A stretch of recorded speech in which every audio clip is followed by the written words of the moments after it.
तर नमस्कार, मी साक्षी आणि आपण आधुनिक प्युअर कुक्कुटपालन करतो. तर कुक्कुटपालनामध्ये सगळ्यात महत्त्वाची गोष्ट म्हणजे पक्ष्यांचे लसीकरण. तर आज आपण छोट्या पिल्लापासून ते मोठ्या कोंबडीपर्यंत लसीकरणाची माहिती घेणार आहोत. तर यामध्ये सगळ्यात गंभीर रोग म्हणजे राणीखेत.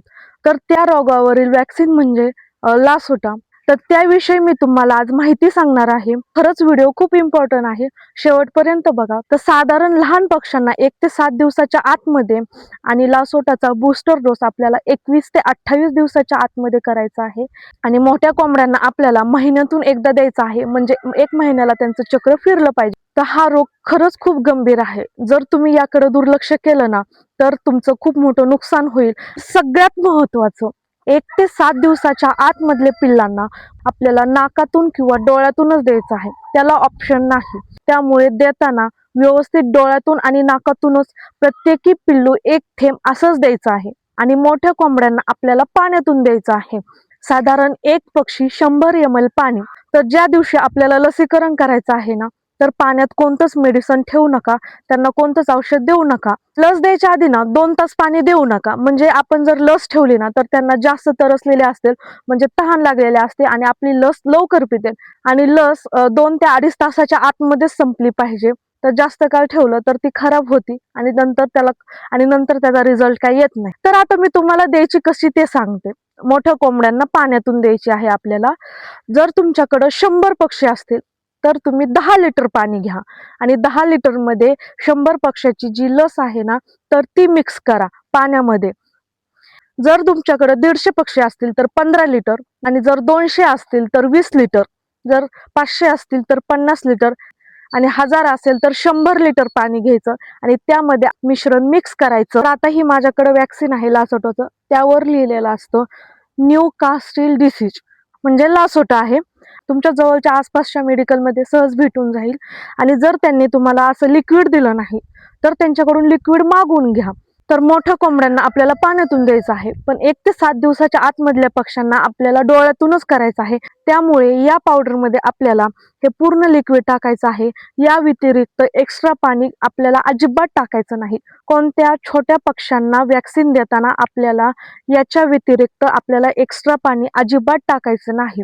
या दोन्हीचंच मिश्रण आपल्याला तयार करायचं आहे. तर लस ही नेहमी थंड ठिकाणी असायला पाहिजे, म्हणजे 2 अंश सेल्सिअस पासून ते 8 अंश सेल्सिअस पर्यंत त्याच्या आतमध्येच आपल्याला ही लस ठेवायची आहे. जर ही लस तुम्ही जास्त वेळ बाहेर ठेवली तर लस खराब होऊ शकते. त्यामुळे लस देताना असं आईस पॅड ठेवा आणि त्यावर ही लस ठेवा मिश्रण करून, जेणेकरून खराब होणार नाही. डोळ्यातून देताना टाइम लागतो, प्रति 100 पक्ष्यांना अर्धा तास तरी लागतो.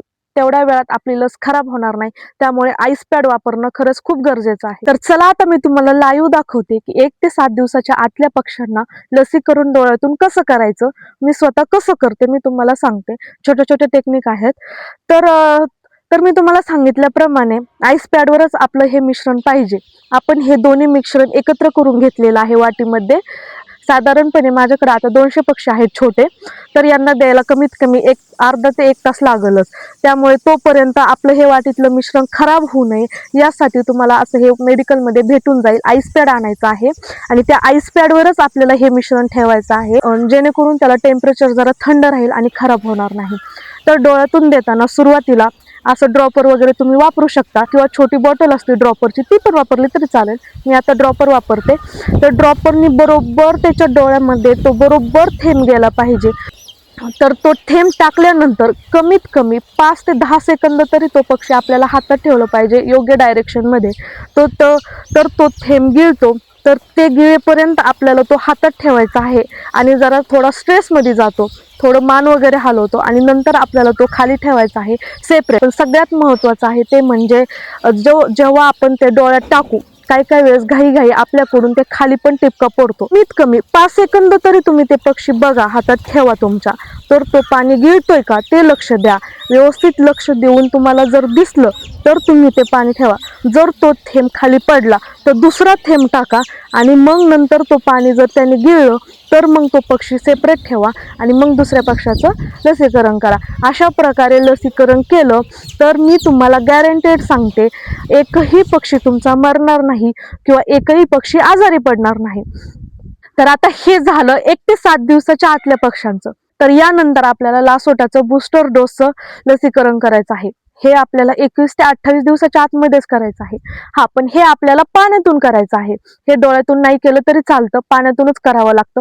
फक्त पहिलं लसीकरण आपल्याला डोळ्यातून करायचं असतं. त्याच्यानंतर आपल्याला 6 महिन्यापर्यंत एकदाही त्या पक्षाला नंतर डोळ्यातून करायची गरज लागत नाही. फक्त पाण्या थ्रूच करावं लागतं. तर मोठ्या पक्ष्यांना लस कशी द्यायची हे मी तुम्हाला सांगते. समजा तुम्हाला 1000 पक्ष्यांना जर लस द्यायची असेल तर त्यासाठी आपल्याला पाणी लागणार आहे 100 लिटर. तर ते पाण्यामध्ये आपल्याला 500 ग्रॅम बर्फ टाकायचा आहे आणि 50 ml दूध टाकायचं आहे. तर दूध टाकणं ऑप्शनल आहे, पण जर असेल तर चांगलंच आहे, त्याचा फायदाच आहे. तर काय फायदा आहे ते सांगते. आपण त्या मिश्रणामध्ये जर दूध टाकलं ना तर कोंबडी त्याकडे अट्रॅक्ट होते आणि पाणी पिते. त्यामुळे दूध जर असेल तर टाका. तर बऱ्याच लोकांकडून चुका काय होतात ते सांगते. ते मोठ्या कोंबड्यांना देताना एवढं काय प्रॉपर लक्ष देत नाहीत. पाण्याचं प्रमाण कसं पण घेतात, तर त्यामध्ये बर्फ टाकत नाही. तर आता माझ्याकडे ही 1000 पक्ष्यांचं लस आहे. तर आता समजा मला ही द्यायची आहे, तर पाण्यामध्ये मी हे दोन्ही मिश्रण एकत्र करणार, एका वाटीमध्ये मिक्स करणार. म्हणजे एक छोटा टप असेल तर आधी लस टाका, त्यानंतर वरून पाणी टाका, म्हणजे एकत्र मिक्स होईल. आणि त्यानंतर मी हे मिश्रण 2 तास पाणी साईडला ठेवून, म्हणजे त्यांना जास्त तहान लागेल, ते पाणी पिण्यासाठी तरसतील. आणि मग नंतर मी हे पाणी त्यांना, म्हणजे मी हे वॅक्सिन त्यांना पाण्यातून देणार. पाणी शक्यतो 80 ते 90% संपतच. जर नाही संपलं, खाली कचरा वगैरे होतो, नंतर साठतं, तर तुम्ही ते फेकून दिलं तरी चालतं. पण जास्तीत जास्त 3 तासाच्या आतमध्येच पाणी संपलं पाहिजे, याची दक्षता घ्या. जास्त वेळ लस ठेवू नका, कारण ती लस खराब होईल आणि पाणी पक्षी पेला तरी त्याचा इफेक्ट 0 होईल. त्याच्यामुळे ही दक्षता घ्या. या छोट्या छोट्या गोष्टी जर लक्षात ठेवल्या ना तर इथं नुकसान अजिबात होत नाही. आता लहान पक्ष्यांना देताना आपण जर आईस पॅडवर हे ठेवत असो तर उघड आहे, मोठ्या कोंबड्यांना पण आपल्याला ते थंड पाण्यातच द्यायचं. जास्त करून सकाळी जर लस ठेवली ना तर त्याचा बराच फायदा होतो, म्हणजे लवकर रिझल्ट भेटतो. हा, तुम्ही संध्याकाळी ठेवू शकता, पण दुपारी ठेवायचं टाळा.